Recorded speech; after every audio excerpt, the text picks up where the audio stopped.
In today's video, I'm going to teach you how to calculate previous values in a Power BI table and matrix. We're going to break this process down into three main parts: preparing your data, creating key performance indicators, or KPIs, and visuals, and finally, designing and organizing your dashboard.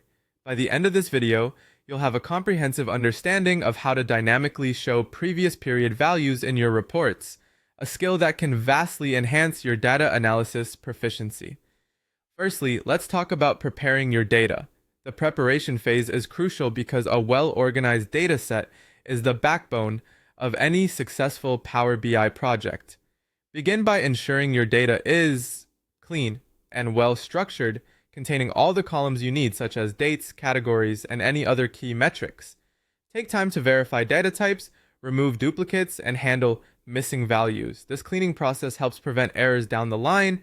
It might be beneficial to engage with Power Query Editor in Power BI, where you can transform your data efficiently.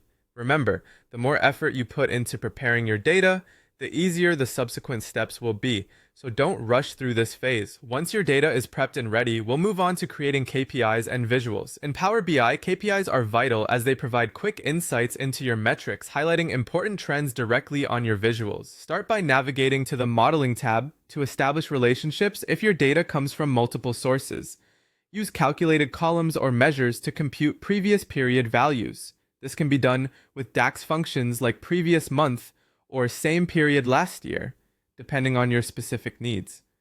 These functions help you evaluate performance changes effectively, enabling powerful comparison insights. Now you can create your visuals. In Power BI, options like line graphs, bar charts, or matrices are available and can be customized to provide a clear picture of your data trends.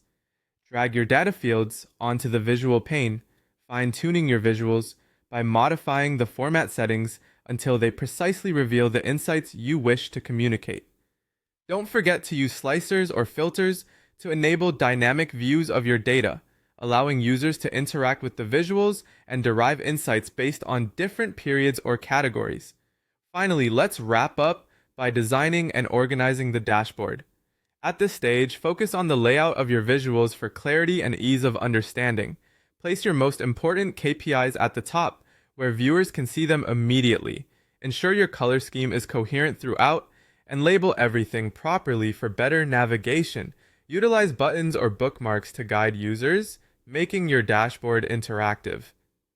Pay attention to detail, ensuring all elements are aligned and the overall design is clean, reflecting professionalism and clarity. And that's it. You're all set to calculate previous values in a Power BI table and matrix, providing a robust tool for analyzing your business data over time.